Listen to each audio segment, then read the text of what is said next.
So welcome to 8 Server Admin Life Changers. Number 6 will shock you.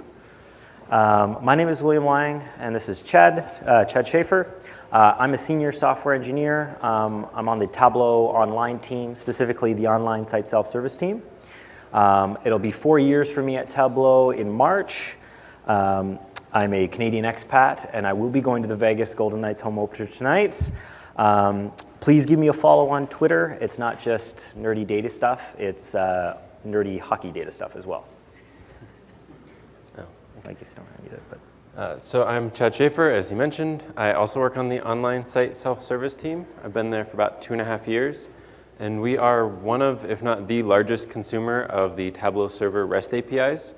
We have thousands of calls that we make to within Tableau Online to control Tableau Server in that ecosystem every day. So apparently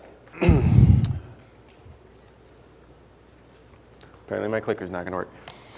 So if you've gone to any of the other developer platform talks, you've probably seen this slide. We have a bunch of different ways that Tableau enables developers, from data connectivity to the extensions that they announced in the Vision talk today. Today in this talk, we're going to be focused on that automation slice. So in particular, we're going to be talking about some tools, especially the REST APIs, that you can use to automate your interactions with Tableau Server. Now, I want to take a moment, and if you guys see nothing else out of my talk today, I want to make sure you guys see this slide. So there's a bunch of resources when you get home that you can use to get up to speed on Tableau Server, right? So all of the track content from the developer track, including our talk, will be in this Dropbox. So we'll have code samples and all of our slides. We have a bunch of projects up on GitHub, including a couple projects that we're going to talk about specifically today. Then there's the Tableau Developers Portal. There's API docs up there, there's tutorials, samples, and there's a community if you have any particularly sticky questions that you need to get answered and you can't find the answers anywhere else. And since this is 2017, we have the obligatory YouTube. There's some interesting projects up there and some tutorials as well if you search for #DataDev. So we've promised you 8 server admin life changers. So we're going to give you 6 use cases and a few different tools that you can use when you get home to really make your life better, right? Our goal in this talk isn't necessarily to give you everything that you need, but to kind of get your feet wet and get you familiar with some of these so that you can automate the things that are most important to you. So, and then at the end, we're going to have a Q&A, so we do ask that you hold your questions until then. All right, so the Tableau Server REST API. So if I was to be extra computer sciencey with you guys, I would say REST stands for Representational Stateless Transfer. However, the layman in me is just going to say the REST API is a way for you to modify objects on your Tableau Server deployment, like workbooks, users, data sources, and the like. And the way we're going to do that is with the Tableau Server client. So the Tableau Server client is a Python library that we've developed in-house. I've made some commits to it myself. And it's Python specific, but the REST APIs can be accessed with any HTTP client. So when you go to google.com, that's a GET request to Google, right? And so any HTTP client can do this, but Tableau Server client is going to handle all the nitty-gritty details for you, and it's just going to make your life easier. So the way you're going to get Python 3, I've got 3 links in here. You don't have to memorize these. Again, you can use the Dropbox, get the slides, and click on these links to install Python 3 on your machine. And finally, Python 3 comes with a package manager called pip, and you're simply going to run pip3 install Tableau Server client, and you're off and running. So before I get into our scenarios, I'd like to introduce you to Dave. Now, a disclaimer, Chad has done all the art on this talk. We don't let Chad near the UI. That being said, these pictures that you're going to see are a drastic improvement of what I proposed. So again, this is Dave, and his managers love him because he's super efficient. Dave believes in automating everything. And by the by, local robots hate him. So the first thing we're going to talk about is logging in to the Tableau Server REST API. I'm going to talk about online versus on-prem. I'm going to talk about the authentication token. And finally, all of the Tableau Server REST API endpoints, they require authentication and authorization. Okay? There are some exceptions to the rule, but we're not going to go into that in this talk. So throughout the talk, we're going to highlight specific lines of code with a red box, just to draw your eyes to that, so you can follow along. So the first thing we're going to do is Tableau Server Client has a Tableau Auth object, and you're going to pass a username and password to this, okay? And it's going to return a Tableau Auth object for you. And then you're also going to create a Tableau Server Client server object, okay? Now in this case, my Tableau server is a on-prem server, okay? And below I will go into Tableau Online. And then finally, you're going to pass your Tableau Auth object to the server.auth.signin method. And the Tableau Auth object is going to handle all of the authentication token stuff, so you don't have to worry about it. A little later in the talk, Chad is going to go into why the authentication token is important. And finally, if you're on Tableau Online, you must specify a site name, because if you don't, the Tableau Server REST API will attempt to log you into the default site. And only server admins have access to the default site. So for Tableau Online, you specifically need to choose to pass the site name. And if you are a server admin who segregates his data in different sites and different organizations, this is how you would pass it. You would just pass the site name the same way. So our first scenario is user provisioning. Who here does not use Active Directory for their organizations like employees? Yeah, so we got a few hands. Cool. So you guys are going to like this one. And for the people that do use Active Directory, you might have a situation where Active Directory is not playing nice and the like. So this scenario is going to be for you. So we're going to go back to Dave. And Dave is the server admin at a school. And every year, the school gets new students. And the problem is lots of students show up at this school. Some graduate, so they need to be removed, and more show up, so they need to be added. So Dave is going to create a script. We actually have a client in Tableau Online.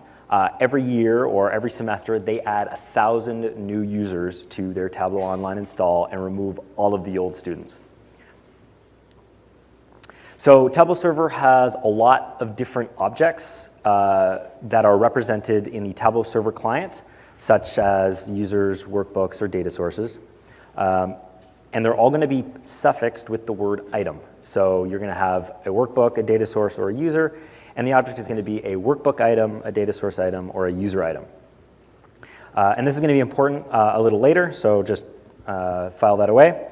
And we're going to pass this user item to the server.users.add method, okay?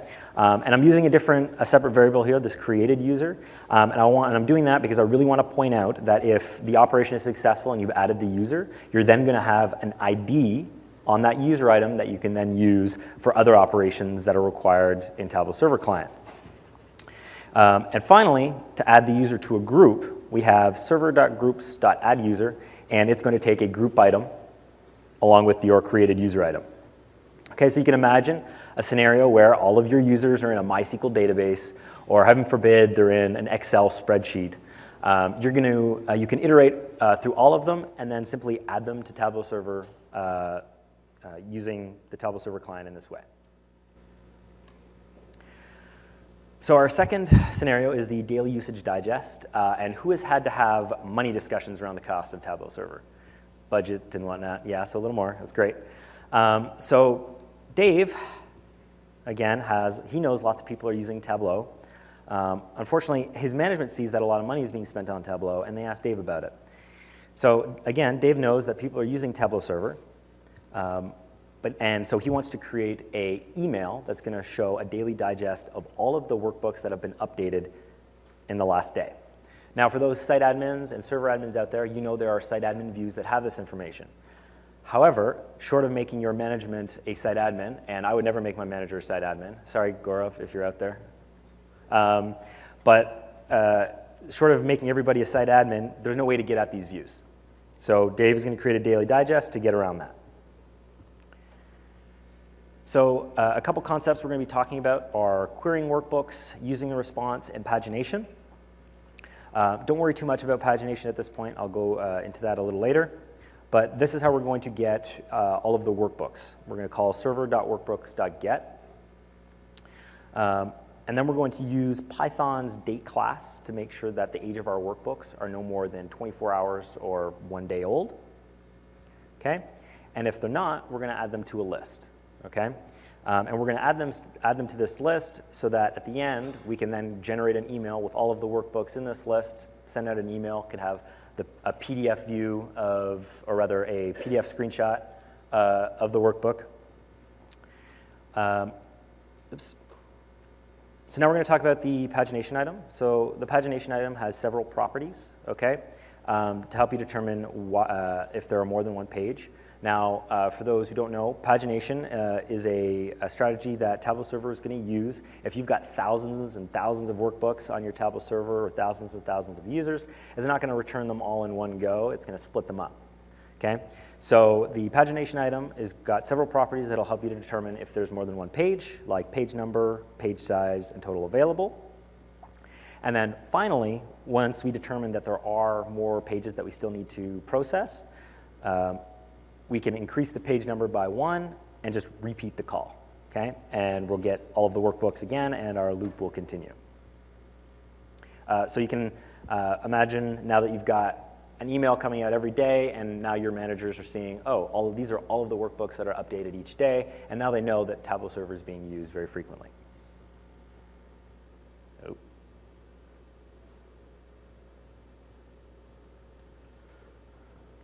Okay.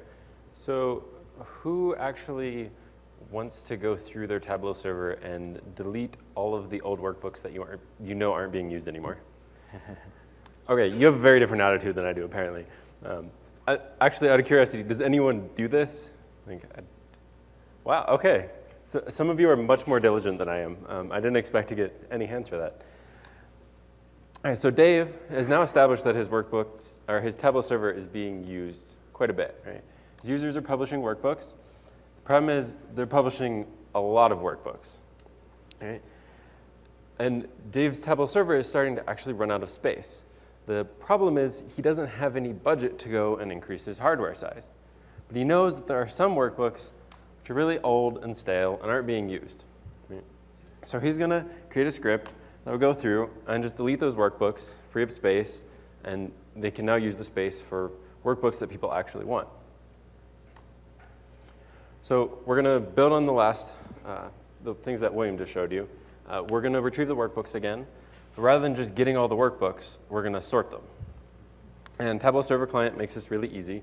You just have a request options object again, similar to what you used for pagination. But you tell it you just want to sort, and you add an object to it that tells Tableau Server you want to sort by the updated at timestamp of the workbook, and that you want to sort ascending. And what this does is it makes sure you get all of the oldest workbooks first. So you can imagine if you have a script that is deleting all workbooks that are older than a year and you're running it every night, you want to process 1 day's worth of data, just since you ran the script last, and you have 365 days that you don't want to process. So just by sorting this way and exiting out as soon as you hit a workbook that you don't want to delete, your script's going to run like 300 times faster. Okay. So you can see here, we're adding the sorting parameter. I'm going to skip over the pagination because it would look exactly the same as what William showed you. Once we have our workbooks, we're just going to iterate through them and check the updated at timestamp. And if it's older than whatever our maximum age is, we just add it to a list. Once we've gathered everything that we want to delete, we just use the server.workbooks.delete and pass it the workbook ID, and it'll delete the workbook off Tableau Server. So now you have plenty of space to go and publish more workbooks. You could do something really similar with users if you're running low on user licenses.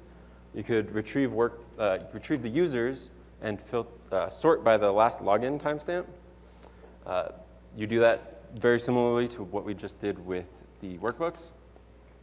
Go through all the users, find the users that have a last login older than whatever your parameter is, say 6 months. Once you have all the users, you go through and delete them. And I'm building a very particular process here where you retrieve the data, then you find everything that you want to delete, and only after you have everything, you go and delete it. I'm doing that for a very particular reason. Tableau Server has a caching layer in it, and for those of you who know about caching, this is actually a really good thing, right? It makes your UI run smoother, it saves load on your Tableau Server, it makes your queries run faster, but it can get you into some race conditions. Right? Let's say you update or delete a workbook or a user, and then you do a git immediately. Because your script is running fast enough, you may actually still see the old data that from before you changed it, right? So if you can avoid having to deal with that, I strongly recommend it. I've spent hours and days and weeks dealing with these sorts of race conditions. So in this case, you can avoid it just by getting everything first and then deleting it. Otherwise, you have to kind of sit there and wait for the update to actually take, whether that's pulling the API or, unfortunately, sometimes sleep statements make their way into your scripts, right? So there are ways you can work around it, but it's just something to be aware of, because if you write enough scripts, eventually it will come into play. Okay, so now we're going to be talking about data source refreshing. So whose organization uses ETLs a lot? Yeah, okay, great. And how many of those individuals the ETL takes way longer than it should? Yeah, and your database administrators claim nothing's wrong. Yeah. So we're going to go back to Dave. Now, like most Tableau Server deployments, the workbooks are only as good as the data is fresh, and so your users set up lots of refresh extracts, okay?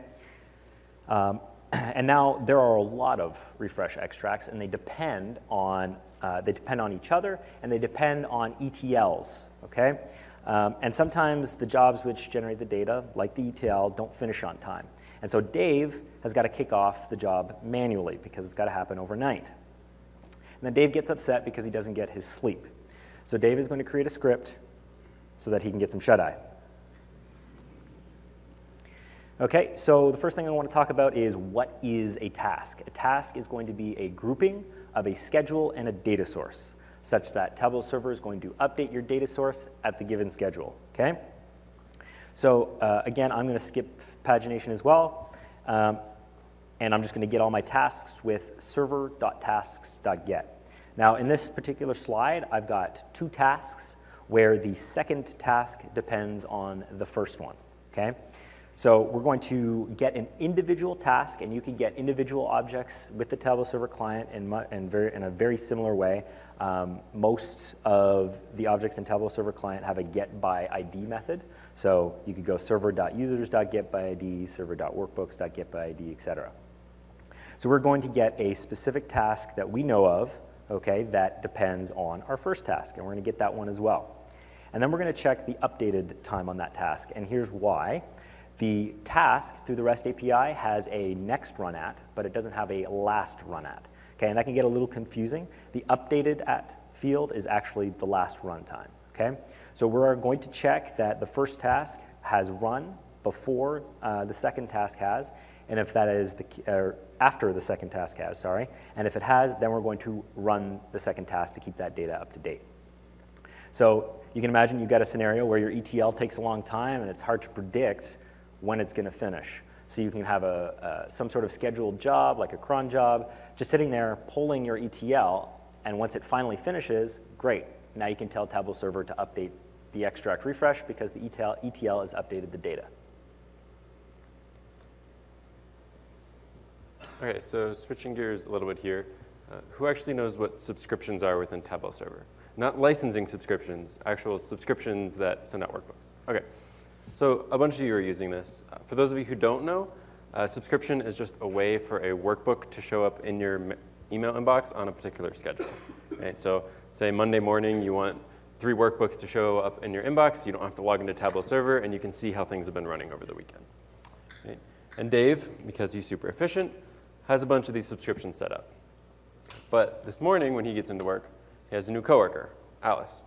And Alice is going to take over some of Dave's responsibilities. But Dave doesn't want to take all the time to go and manually duplicate all the subscriptions for Alice, right? And if he gets another coworker, he wants to duplicate them easily again. So he's going to actually write a script that will take all of his subscriptions and set up duplicate ones for Alice.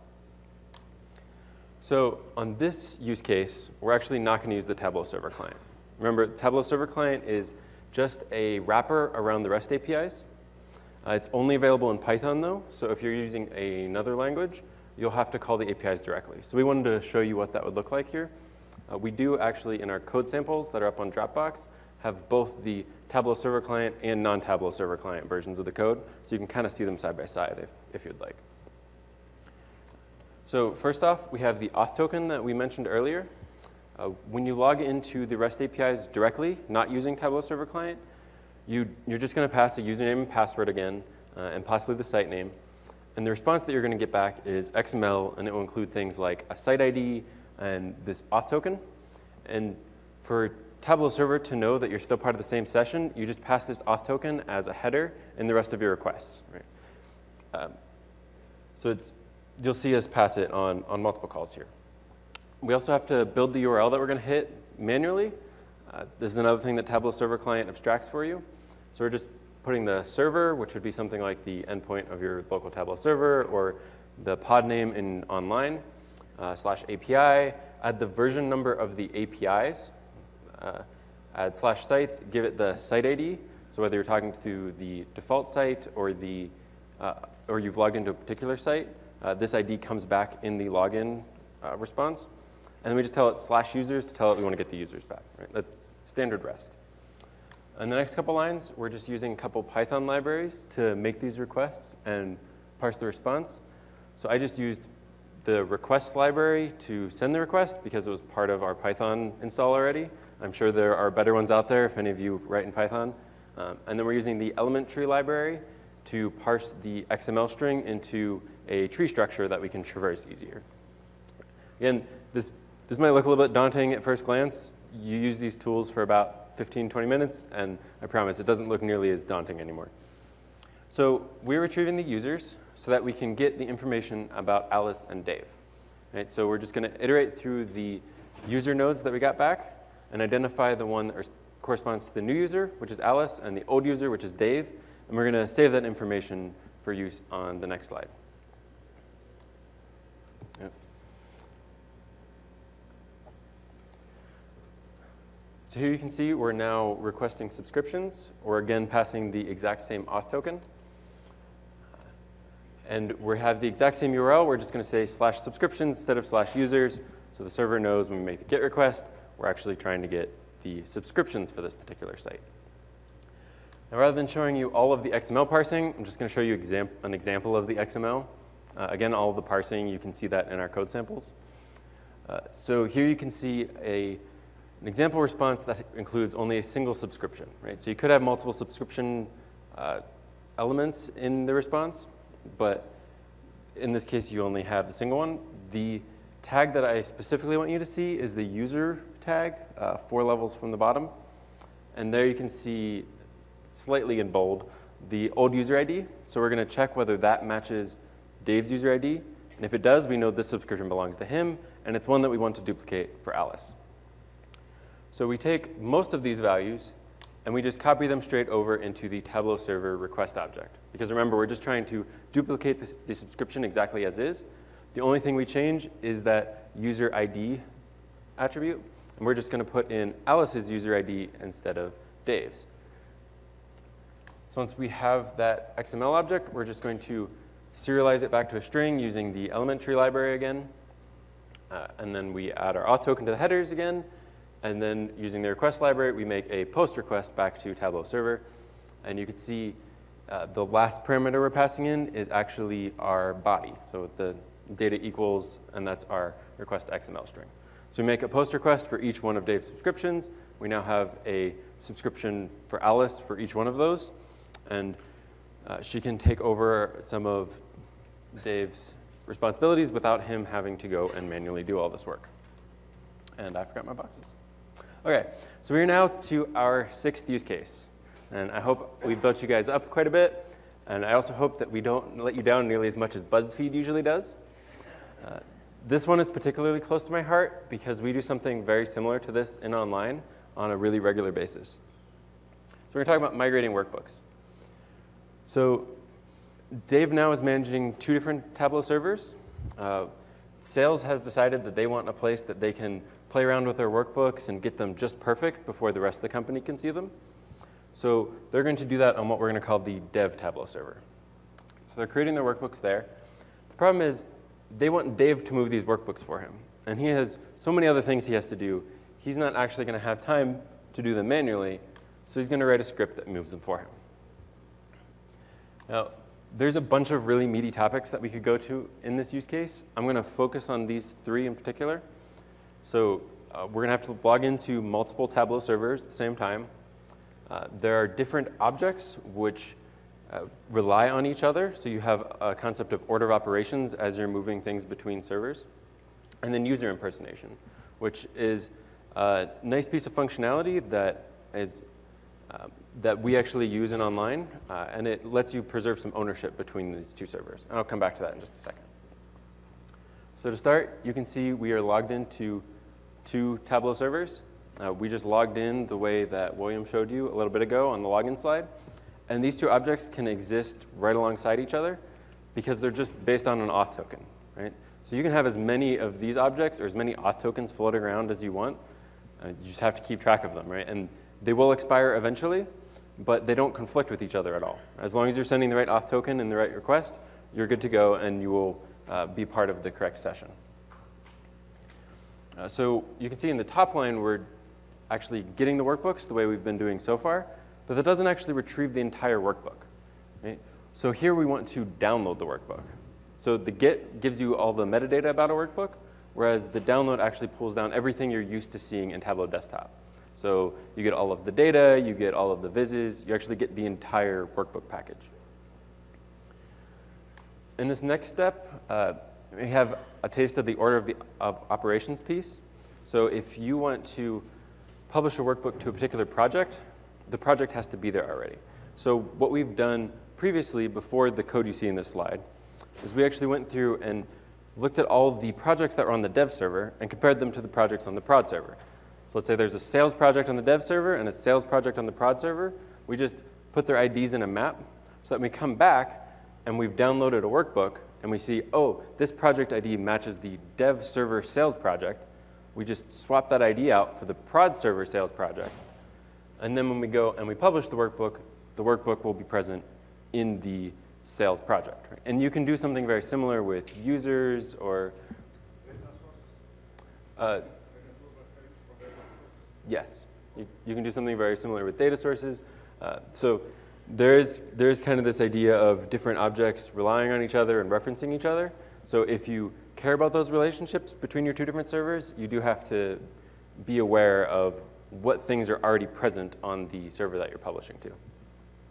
And here, this is the first time we've made a publish call, so just draw some attention to it. And you can see we actually have the option to overwrite the workbook if it's already there, because we assume that we have the latest version. So I mentioned impersonation, so we're going to go back to the login slide, but add. I've got a question real quick. Can we go back to that last slide real quick? So on the migrating, so whenever you have a dependency, right, every data source, for example, right, has a unique ID, has a GUID behind the scenes that's referenced, and if you have multiple versions of the workbook, you'll get different GUIDs out there on your, in your server environment. How does this handle that? So it really depends on the business logic that you want to implement. So in the use case that we have here in particular, we're assuming that all of the sales things that are published up to prod are done by us, right? And so we will assume that if there is a workbook that has the same name in the same project, it's the same workbook, right? And so we can basically use the names there to map. Sorry, say that again? Correct. Because as far as Tableau Server is concerned, they're actually 2 different objects. We really appreciate the questions, guys, but let's just wait to the end. Sorry. Okay, so the thing about the code that I just showed you is everything, all the workbooks that you're publishing up are actually going to be owned on the prod server by whoever's running the script. Right? So in this case, Dave is using his credentials as the server admin to publish the workbooks. He's actually going to own all of them up there. And that's the last thing he wants, because he doesn't want all of the questions coming to him. He doesn't actually know this data that well. So one way that you can get around that is user impersonation. So when you log in, you can actually pass the user ID of a user that you want to appear as. Right? So he could pass the GUID of Alice's user in this login method, and anything that he publishes up, any projects that he creates, will be owned by Alice. You can also get around this by calling update to the workbook after you publish it and changing the owner ID. But if you're publishing 10 workbooks as Alice, it's a lot easier to just make one login call to impersonate her and then publish all the workbooks using that particular auth token or that particular Tableau Server client object. Another thing to note with this use case, anytime you download a workbook, if they're embedded credentials, they get stripped out. And this is great because if you put your Gmail credentials into a workbook in order to access Google BigQuery, you don't want your coworkers to actually have access to your credentials, right? So they get stripped out when you download the workbook, but after you publish the workbook back up, there's an API that you can re-embed them. It's called the Update Workbook Connection API. And a couple more things that I didn't get a chance to put on this slide. You could extend this if you wanted to use tags. You could actually, when you're pulling or querying the workbooks from the dev server, you could look for a particular tag, something like ready for prod, and you only move the workbooks that have that tag, right? And that lets sales actually do whatever work that they want and only add that tag when it's ready to go. And the script just runs every night, and it'll pull the workbook up when it's ready to go. You can also do this same exact thing with data sources or users or just about anything that you have access through the REST API to, which is actually quite a few things. And I also want to note that this doesn't just work between different servers. You can do the same thing between multiple sites.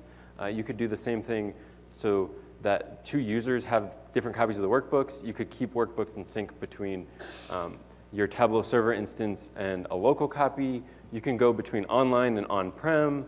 The one thing to know about that is impersonation. You can't do impersonation in online because you can't be a server admin there. But you can use this kind of strategy to move workbooks all over the place, or actually any Tableau Server objects. You can pretty much move them all over the place using something similar to this. All right, so now I'm going to be introducing you into the document API. So Hugh here hates parsing XML. Yeah, it's not super fun. And who's tried to actually manually edit the XML of a Tableau workbook? Yeah, that's not so fun either, is it? So the document API is going to make your life easier. So again, Dave doesn't like editing XML. I mean, look at that angry face. Yeah, he doesn't like editing XML. And his managers, they want to know all of the workbooks that are on Tableau Server that contain sales data. Okay? So we're going to use the Tableau Server client and the document API to achieve this. Something to note, you do not need to use the Tableau Server client with the document API. There are two standalone APIs that you can use. They don't have to be used together. And just a quick interlude, this is how you're going to install it. Very similar to the Tableau Server client, but instead of running pip install Tableau Server client, you're going to run pip install Tableau document API. Okay, so we're going to get our workbooks. And just like Chad downloaded the workbooks in the previous slide, we're going to download workbooks here, except we don't care about the data. Okay? We just care about the workbook XML. So we're going to say no extract equals true. And this is actually going to make the download process really, really quick, because you're not getting data, you're just getting the workbook XML, which is, for the most part, really small. Okay, and then here's where things can get hairy, because the document API and the Tableau Server client, they share a lot of the same object names. Okay, but if you remember, all of the Tableau Server client objects are going to be suffixed with the word item. So right here, we are going to load up the workbook using the Tableau document API. And you can tell it's the Tableau document API because it doesn't have the suffix item there. So now that we've got the workbook, okay, there are multiple properties that the Tableau document API is going to expose for us. One of them is the data sources. Okay, so we're going to go through all of the data sources because a workbook could have more than one. And then we're going to get all the fields in that data source. Okay, and it'll return the count as well for you to see how much the field is used. And then you're going to check to see if that field name is equal to the sum of sales. And then we're going to add a tag, like Chad mentioned in the previous scenario. We're going to add the tag sales, okay? And what this is going to do is now all of the managers can search on Tableau Server for all of the workbooks tagged with sales. And now they're going to have all the workbooks that use sales data. Because you can imagine a scenario where they changed what the definition of a sale is. And now they need to go through all of the workbooks and update the calculations. This is going to help them do that. And finally, now that we've added the tag, we actually need to update the workbook because there are two separate operations that you have to do there to get that to work.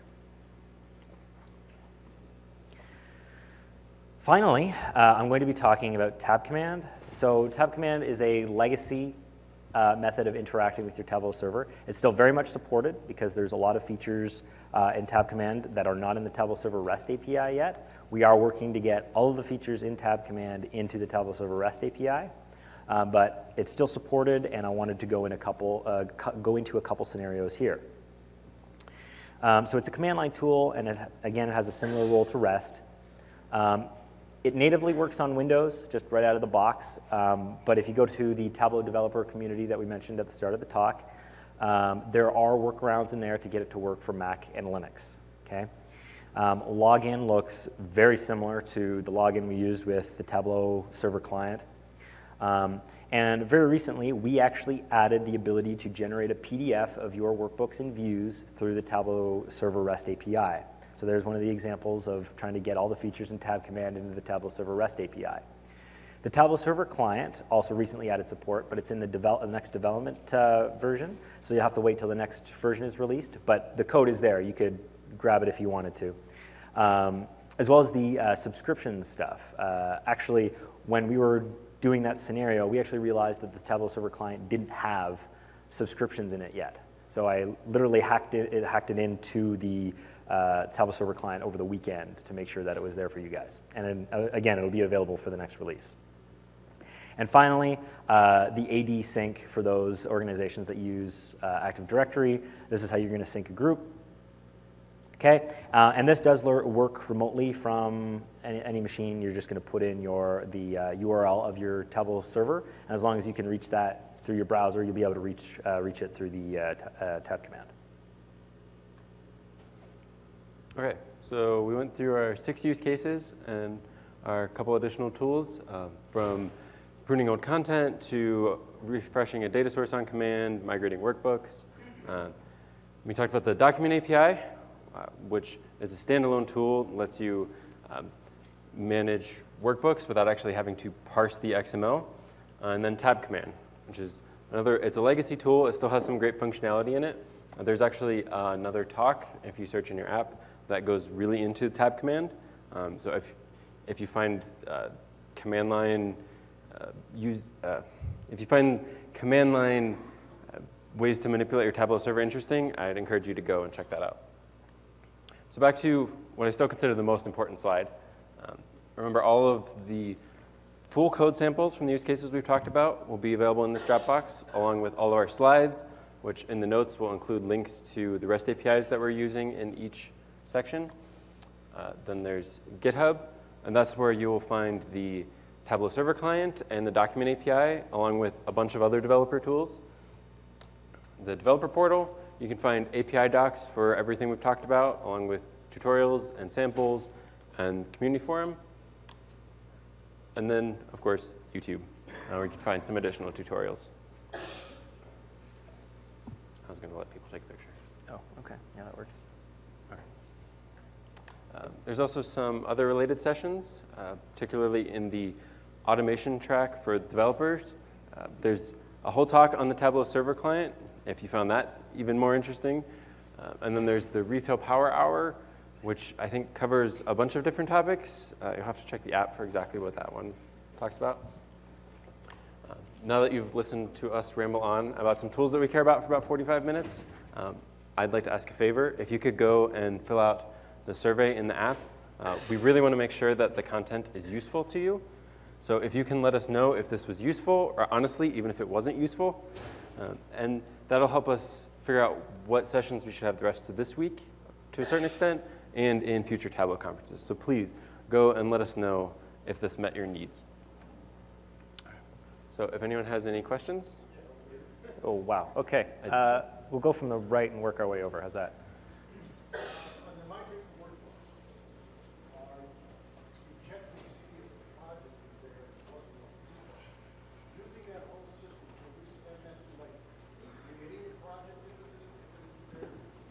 Okay. Can we also create a site for it? So the question, yeah. So the question was, we used a little bit of a system to check whether a particular project existed, and could that be extended to create a project or do the same thing for sites or groups? Yes. The short answer is just yes, right?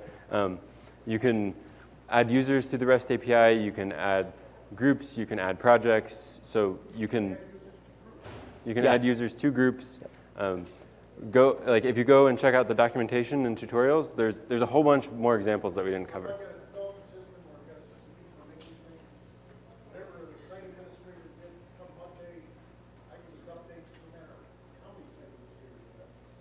Yeah. I mean, there are a few things that aren't in the REST API. We're constantly trying to improve it and keep it up to speed. Like there are some site-specific settings that you can't manipulate through the REST API, but for the most part, yeah, you can create all of the main objects that you're used to dealing with in Tableau Server. Yeah, one of the examples we don't have of site settings that we don't have in the REST API yet is you can't configure your site to use SAML authentication through the REST API, right? I don't know if we will, but that would be cool. Regarding the document API, used in the past, and I found it a bit limited. Is there a plan to add more functionality? For example, for my use case, I've tried to auto-document all the workbooks and the data sources to the source target from the source columns of the data warehouse to some kind of, place that everything is centered. Yeah. And I had to resort to using the elementary and Python. Yeah. So the question was basically, we've used the document API before, and it seemed kind of limited. Is there a plan to continue to extend it? And again, yes. A lot of the times how Tableau does this is they release a tool with as much as they're able to get done, let people start using it, and then kind of get the feedback and find out what do people still want that's not in there and keep adding to it, right? So that's why the Tableau Server REST APIs, there's constantly things being added to them. The same goes for the document API. If you'd like, you can come and talk to me afterwards, and I can put that request in. Also, if anybody has any requests, like I really wish this particular tool did X, I wish I knew exactly where the tool was, but I know if you go on Tableau's website, there are ways to request feedback. Community ideas forum. Yeah, thank you. And we really do listen to those. Like that's where a lot of the projects that we end up working on come from, because we really want to be building things that are useful to our users. Also, these are all open source, so if you're really brave, you can contribute yourself as well. Next question. I think you were like the first to raise your hand, so I want to make sure I get to you. Yeah, so on the migration tool piece, how does that work if my workbook is connected to a data source on the server, and I move that around somewhere else? How does that resolve that dependency? So the question was, if you've got a workbook that depends on a data source and you migrate the workbook, what happens to that sort of connection? You're going to want to move the data source as well. You're going to migrate the data source. And then there is an endpoint in the Tableau Server REST API to connect a data source to a workbook. Okay, and then if I move it around in the same server on the same site, will I have to resolve that dependency, or will it just work out itself? that's a good question. If it's on the same I think if it's on the same site. Right, so I'm just basically going from project to project. Yeah, Yeah. you should be okay. Yeah, I think so. Yeah, because the ID won't change Right. of the data source, right? Gentleman down here. Yeah, when you were looking at deleting the users, how does it resolve if the user is owning an object?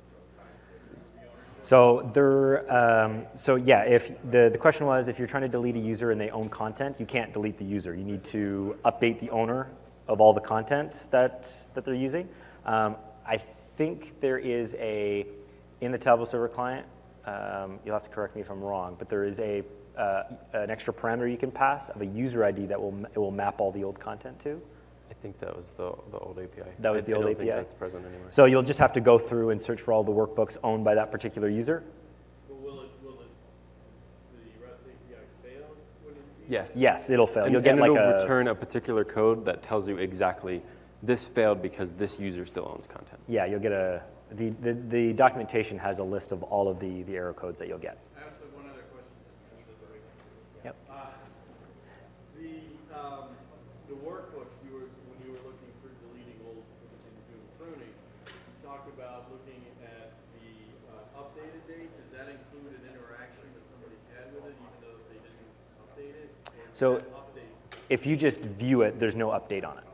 If you edit it in the browser and then click save, Yeah, that's that's- considered updating. Yeah, So like filtering it or clicking anything doesn't That- really update it? no. Correct. That's right. Gentleman in the back, yeah.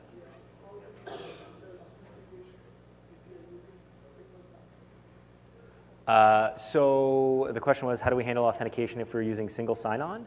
I believe if you just log in with the REST API will then go through. Oh, that's a good question. Sure about that. So your server admin, I believe, cannot be a single sign-on user. The server admin. Now, if you're trying to log in as a site admin, that might be. I don't know if SSO works with the REST APIs. I would have to go look that up. When might that be added? That depends on how many people go and request it. So the thing about single Right. sign-on, specifically, like if you're using SAML or something, right? There's a SAML request that's got to go out and a SAML response that's got to come back.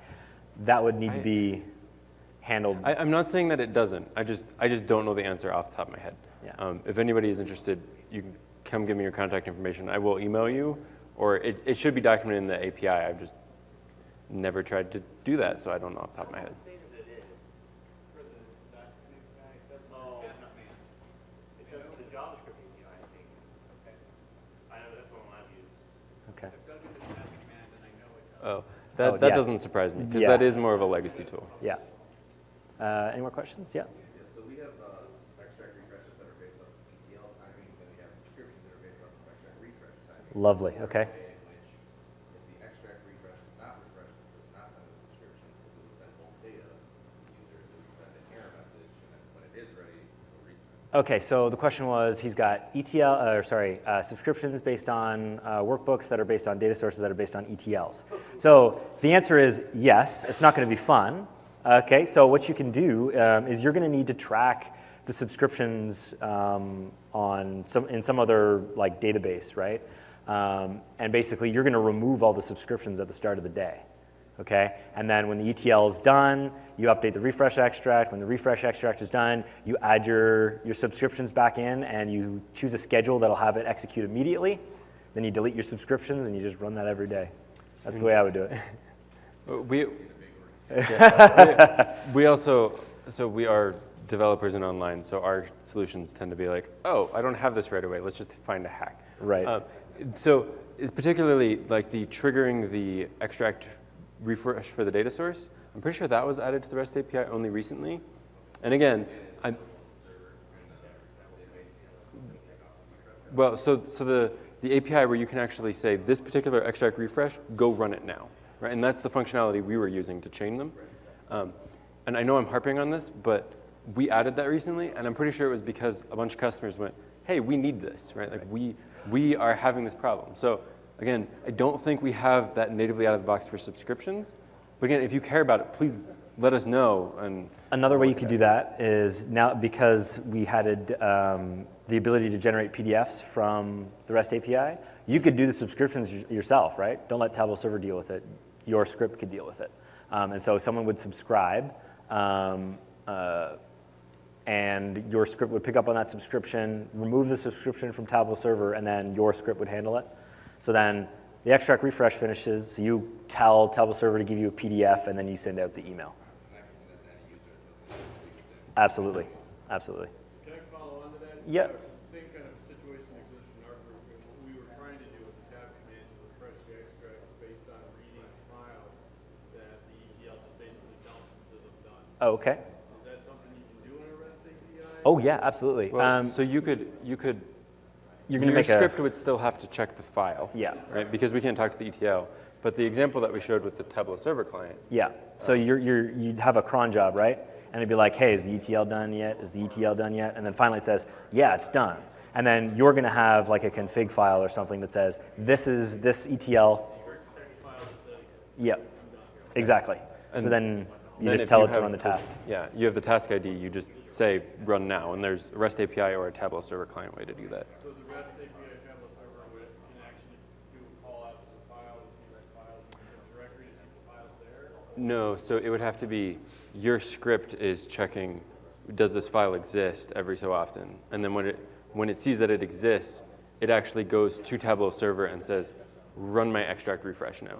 Right. We'll get to you in a second. These couple folks over here have been waiting for a while. Regarding usage, Yep. can you, if you have multiple sites, can you get a combined view of all sites? Okay, so the question was, if you've got multiple sites, can you get a combined view of all sites? Do you mean the site admin views, or? The usage data, how many workbooks were refreshed, Right, yeah. combined across all sites. So you can't, there's nothing in the API, in the REST API that's explicitly going to say that these workbooks were refreshed, but you are going to see something in the REST API that says these workbooks were updated. And so you can, if you got a list of sites, you can absolutely log into each one, get a list of all of the workbooks from each site, figure out which ones were updated, and then send out an email for sure. But there is no combined view for the like server at, hey, I just wanted a 15 So, Oh, I believe if you log in as the server admin in the default site. Oh, I don't know if the Tableau it depends. It depends exactly what you're trying to do. If you're trying to get all workbooks for all sites, pretty sure there is an API that's just get workbooks, not get workbooks by site. I'm pretty sure that's again, that's not an API that I don't think I've ever used that, because in online we're always scoped to a site. So I'm pretty sure you can, if that's all you want, like all sites as opposed to like these 3 particular sites, I think you can just say get workbooks, right? And then you can look at all of them that way. Yeah, and if you can't, you can just go through each site and get the workbooks individually. Yeah. Yep. Okay, I'm a big fan of Tab Commander. That's been like a lifesaver for me. Okay. This is the first time I've heard anybody use that, the holy word Tab Command, and also its legacy, and that gives me the kind of option to like phase it out. Is there a Oh, timeline it's for that? Oh, no. There's no timeline. No. So no. No. So We are going to support it for the foreseeable future. Absolutely. But we are trying to get all of the features in Tab Command into the REST API so that. Oh, we're like. Well, and to be fair, some of that functionality doesn't belong straight in the REST APIs, so it's getting pulled into other. The REST API isn't the only set of APIs, right? Right. So some of it's getting pulled into the REST APIs, some of it's getting pulled into other places. So there's actually, you could make some interesting Venn diagrams with it. Yeah. I would say probably only spitballing, I would say somewhere around 50% of the tab command functionality has been pulled into the REST API, but more of it has been put somewhere in some API that you don't have to necessarily use tab command. Yeah, we've got, I believe there's a talk on TSM that's going to have some of that functionality as well, and TSM is the Tableau Server Manager. And there's a whole hour-long talk about how to use tab command better, right? And Yeah, so we're not getting rid of that. We're not anytime getting rid soon. of it. Don't worry about that. Sorry to give you the. Yeah. Other question regarding your example of moving subscription from user A to user B. Yep. Where do you check that a user B has actually access to that subscription that you're trying to do? Oh, for permissions? So so the Tableau Server client does not have permissions in there yet. Okay, I've been harping on the guys who started the project to add it, but they want to do a lot of refactoring before they add it. So right now, you would have to, much like that example that Chad showed, actually creating the requests to get the subscriptions, you're going to have to create the request to get the permissions to ensure that the users you're copying the subscriptions to have the permissions, and if they don't, give them the permissions. Yeah. And your question over here? So about the ETL, Yep. then, so we have SSIS package. Only way we get notification if there is SSIS package there. So if I want my Tableau dashboard schedule to run after my ETL successfully run, what I need to do? Do I need to ask my DBA to give information to my Tableau server or the service that both of them are in the 2 different servers? Right. So the question is, if you've got an ETL and your Tableau server on 2 different servers, how do you bridge the 2? So first, you're going to need a machine that's got access to both, right? That can say, hey, has the ETL finished on that machine, right? So your database administrator is going to have to add something such that you can look at, something that you can look at that says the ETL ran successfully, okay, and when it ran. Okay, and then your script is going to go to that server and say, hey, did the ETL run? And it's going to say yes or no. And when it has, then you're going to let the Tableau server know to update your refresh extract, and then your dashboard will get updated. Yep. I think it's very sensitive about So in that instance, your REST API, like you were mentioning to me, is actually logging into the server effectively. Yes. And manually kicking off the extract like you would if you were a real person. That's right. Yes, That's exactly. right. Yep. It's so simple. I have a question about document migrate. Yeah. There are multiple environments with different boxes, Yep. different server environments. So if we have a workbook with published data source in one environment, so how do we Yeah, the gentleman, I think he's left now, had a similar question. So basically, there is a REST API endpoint to link up a data source to a workbook. Okay, so there's a dependency there. So you're going to have to move the data source to the next Tableau server, then move the workbook, and then when you add the data source, you're going to get like a new ID back for that data source on the new Tableau server, and then you're going to link up your new workbook with the new data source.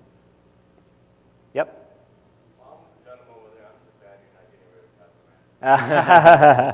Sorry if we didn't mean to give you guys a spook. So I've got my ETL synced with my subscriptions to all be in Tab Command and a table in SQL. So I'm glad you know. Right, yeah, we say it's legacy because we want people to use the server REST API, but yeah, we're not getting rid of it for the foreseeable future. any suggestion, like why would you learn the Tab Command, because we do use it.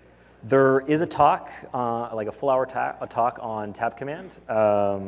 Is it on our related session size? It's not. It's not. Yeah, but yeah, there's check the app. also that developer portal.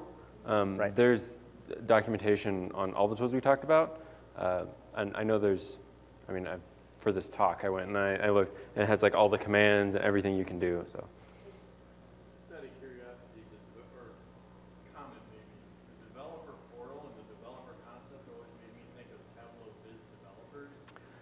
Ah, interesting. So I never really thought of this as like a developer.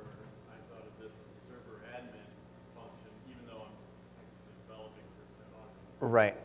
Yeah, that's a good criticism. I will pass that along because yeah, the developer track is meant for people who want to hack away at the different APIs.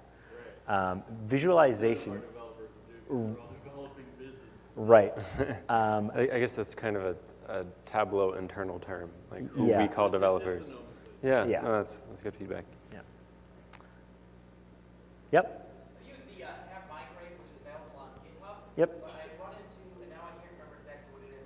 It's, I think it's when it's connected to multiple in one workbook, direct connections to SQL Server. Does that sound familiar? There's some kind of weird limitation where if I have a workbook and it's connected to like an extract published in server, move the data source, or if it's direct connection, move the data source, move the workbook, everything's fine.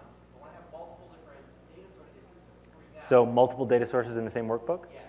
Okay, so the question was, multiple data sources in the same workbook is causing issues with tab migrate. Unfortunately, I don't think either of us has experience with tab migrate. However, if you get your name, I will find someone who will try and fix your bug. That sounds like a bug more than anything. And Yeah. Tab Migrate actually under the covers is doing a lot of the stuff that we talked about. Yeah. Um, Yep.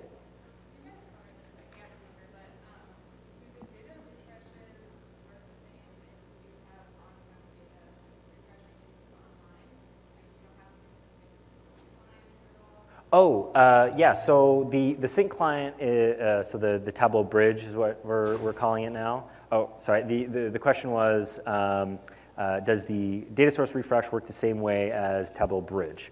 The answer is they're doing the same thing, but they work completely differently. So your extract, okay, it is connected to a data source that could be a bridged connection. Okay, but it could also be generating an extract from a live connection. Okay, so what Bridge is doing is it's updating the extract for you, whereas when we're running a refresh extract task, that task is actually doing the refresh extract, whereas every time the bridge polls data, it's doing the refresh extract task. Okay? Yep. And another question on the, go on, think of it. Any other questions? I have a question regarding I don't remember if you mentioned this. It's related to using the Active Directories with a REST API. So I have one developer trying to, in C# to display in an application this level project, workbooks, dashboard, and I think different views. So he's saying that the REST API doesn't differentiate dashboard and a view. So and also it's taking too long to give access to the user that have access to certain things. So it's taking too long to load all of that into the application. So he actually removed the REST API calls and he's using SQL to query the Postgres. The Postgres database. Okay. So the question was, he's got a developer using a C# app that is trying to query out workbooks. And we checked the lab, but we are upgrading to 10.3. So we realized that there is no changes there. So we are not using it for now. So because we're waiting if there are going to be changes to improve the calls using So differentiate like views, the dashboards, and also stories there at the same time. So if we don't do that, that's definitely a feature request, and that sounds like an oversight that we should probably fix if that differentiation isn't there. But I feel like if you query out a workbook and load it into the document API, you could check to see if it's a view, a story, or a dashboard. Like I think there's a type in there that you can look at in the document API that will help you differentiate. Document API and REST API. Yeah. But you can run them together, but we don't have the Tableau document API done in C# yet. yeah. And to be fair, if you're loading a bunch of data, going straight to the Postgres database with SQL is probably still going to be faster, right? Like, because you're hitting a database directly and pulling out a huge chunk of data as opposed to hitting a bunch of APIs. You are running the risk there of if the schema changes within the Postgres database, right? Yeah, you may have. Actually, that's the issue we're having. Yep. That's a faster call than REST API. Yeah. That's why we are still using it. Well, you'll be happy to know that for Tableau Online, we use the REST API. So if there are any performance bottlenecks in there, that's something we have to fix, right? Because we need to make Tableau Online as the best product it can be, right? So if there's a particular call that's slow, Well, I'm not sure if it might be related to the Active Directory permissions, probably. That's what we're using Cabrera. So, we ask to give access to groups, and that user belongs to that group. And so that way we know, okay, what this user need to see in the application when they go into the application.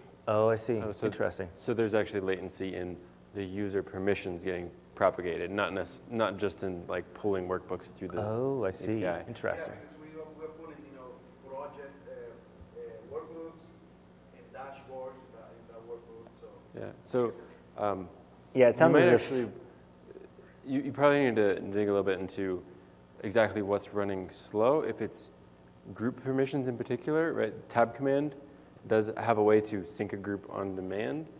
Again, I don't know Active Directory and Kerberos that well. I know there's a ton of stuff going on there that can cause latency, but We can give permission, so we don't use any other permission. It has to be Yep. Yeah. But you might want to look at the tab command syncing the group and see if that forces a Actually, that is done automatically in the server. I think there is a process for that. yeah. That upgrade sync all the groups and all the users in each group. So I think it happens every day, something like that. Okay. So if that's what's taking too long to propagate through, I think you can use tab command to force a particular group to sync immediately, and that might make the permissions update a little bit faster. You mean in the application? command in the C# application? Because that's what I'm Yeah. talking about here. Yeah. Remember your question? Yeah. One of the things that scared me about the REST API was, in another instances like tab5, is the containing open or clear text passwords.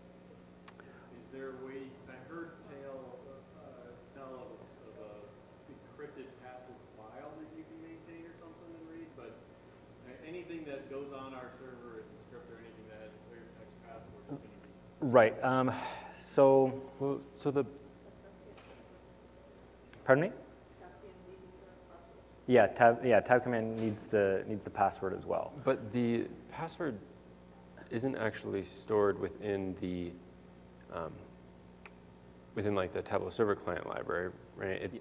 It's sent to Tableau Server and you get an auth token back. Right? So you should be able to actually I don't know if Tableau Server client supports this directly, but even if it doesn't, you should be able to have an encrypted file on your local host, and then within your Python application, just decrypt it when you need it, stick it in there, and then immediately lose it, right? Yeah. But that's something you should be able to do with Python outside of the. Yeah, you simply have a. I'm guessing your host is Linux. No, it's actually Windows. Is Windows? Okay, so you might like you're going to make. You're going to have a config file that's going to have the password in it, and you're going to make it only accessible by an administrator at the very least, right? I think they want to encrypt it, which I don't know Python encryption libraries. I'm sure there's something out there. But Yeah, I'm sure you could find something. You can do it with the tab commander script and encrypt that password. I'm sure you can. That's what I need to find out more about, because our cybersecurity folks assume that people hack in as admins. So, they take the worst case scenario and say, okay, if somebody were to hack in as an admin and see an open or a clear text password, what can they do with it and get it out? yeah. Right. So if we had a way to tab command encrypt the decrypt that password, that would be the best. Yeah, in Right. our case, we have to receive something similar, but the password is encrypted in the database. Same as, for example, if you are sending information about social security, you have to have it encrypted, but you have to be able to decrypt it as well. Yeah. So actually, depending on your environment, I actually recommend. So you decrypt it before you put it in the database, but you encrypt it in code if possible, so it's encrypted even over the wire to the database and coming from the database. Yeah.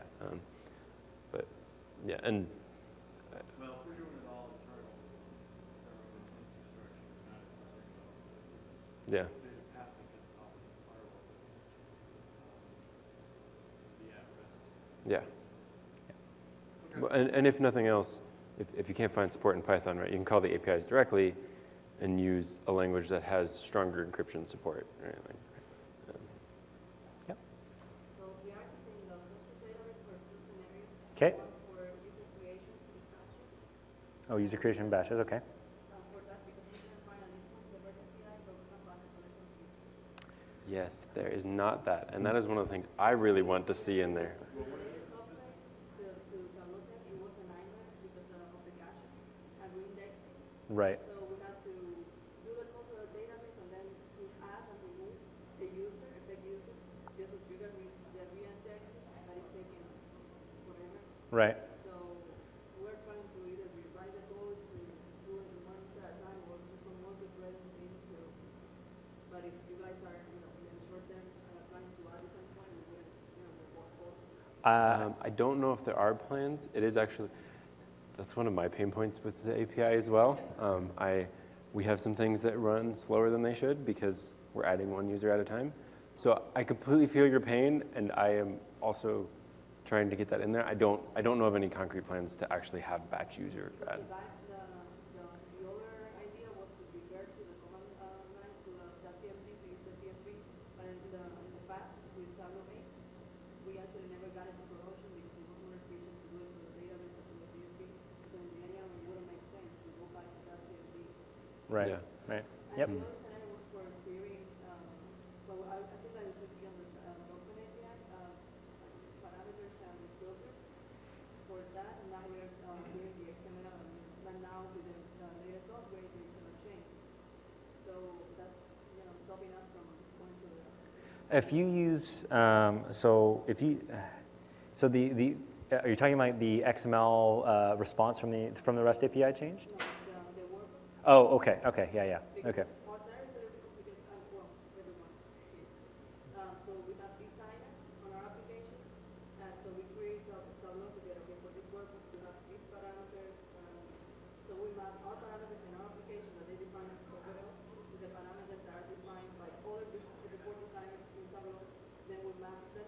And Okay. in the UI, we have only one control, military control products, and then we create the JavaScript. We send a request to the JavaScript API to Tableau, SRS, and other controls to then filter based on Wow, that okay. mapping.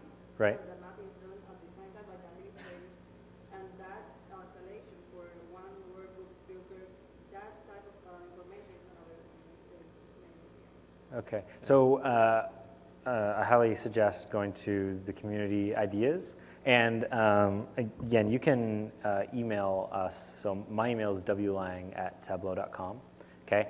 And we will, because the batch user creation, that is something we've been wanting for a while as Tableau Online devs. So, But honestly, your word carries more than ours. yeah, So if you're asking for it, Right. then it's more likely to happen than if we're asking for it. that's Yeah. right. Yep. Yeah, You yeah. wanna go to the, Let me go to that slide real quick. Will it just start over for me? Yep. Nope, that's the wrong. that's the other. That's the other slide deck. Okay. No, it's not going back. Lots of features that have been out on that, you know, in the feature requests for like 5 years that haven't been addressed because even if they get a lot of votes, because there's just not enough people that speak about it. So talk to account managers. Oh, so our emails aren't on there, but it's just the first letter of our first name, our last name at tableau.com. Yeah. And are these charts going to be in the package at the end, or are they going to be made available? Oh yeah, in the Tableau developer Dropbox. Well, which, so they should be available. yeah, but and I- it's got all the code from our slides. And I think all this is going to be available through like the Tableau Live. I think they make it available a couple of times. Yeah. But for the developer track stuff in particular, all the resources are there. Cool. All right. Thank you very much, everybody. Yeah.